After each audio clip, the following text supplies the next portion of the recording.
नमस्कार दोस्तों, मेरा नाम है अंकित और आप देख रहे हैं जय महाकाल चैनल। जाते जाते बाइडन ने भारत का बहुत नुकसान कर दिया है। जो रशियन कंपनीज है ना, ऑयल कंपनीज अमेरिका के अंदर, वो इसने बंद कर दी हैं और जिसकी वजह से जो कच्चे तेल की सप्लाई थी ना रशिया से, वो बंद हो गई है भारत को। और भारत का बहुत बड़ा सोर्स ऑफ इनकम था ऐसा एक्सपोर्ट, जो कच्चा तेल था। अब हुआ ऐसा है कि एक्सपोर्ट तो बंद हो गया।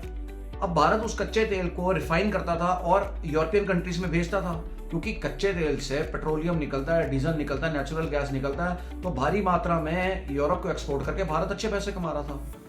और जब एक्सपोर्ट बंद हुआ, जब सप्लाई बंद हुई, तो ऐसा लगा कि भारत को बड़ा नुकसान होगा, क्योंकि हमारा जो टारगेट था ना इस साल दोस्तों, वो था कम से कम $800 बिलियन।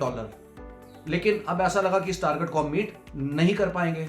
लेकिन कहानी तो बिल्कुल पलट गई जब हमारे कॉमर्स मिनिस्टर पीयूष गोयल जी ने कहा जो हमारा एक्सपोर्ट है ना, वो मार्च तक $800 बिलियन को क्रॉस कर जाएगा। क्योंकि जो फाइनेंशियल ईयर है ना, बेसिकली वो शुरू होता है 1 अप्रैल से और 31 मार्च तक, जाने 25 तक। अभी 2 महीने पड़े हैं फाइनेंशियल ईयर ओवर होने में, ठीक है।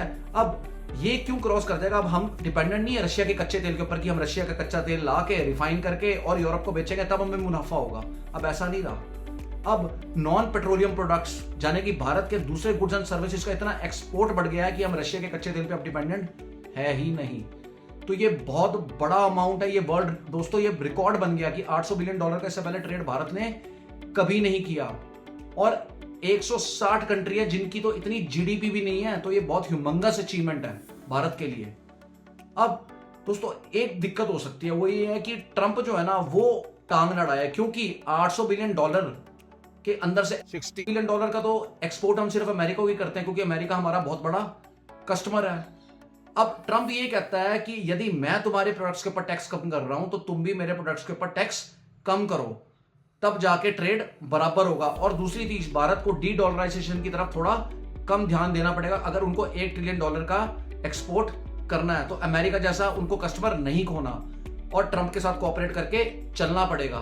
तो दोस्तों ये बहुत बड़ी अमाउंट है, बहुत बड़ा अचीवमेंट है भारत का। और पीयूष गोयल जी का स्टेटमेंट अभी आया है। तो आपका क्या कहना है भारत के इस एक्सपोर्ट के बारे में? मुझे प्लीज कमेंट सेक्शन में लिख के बताइए। जय हिंद, वंदे मातरम, भारत माता की जय।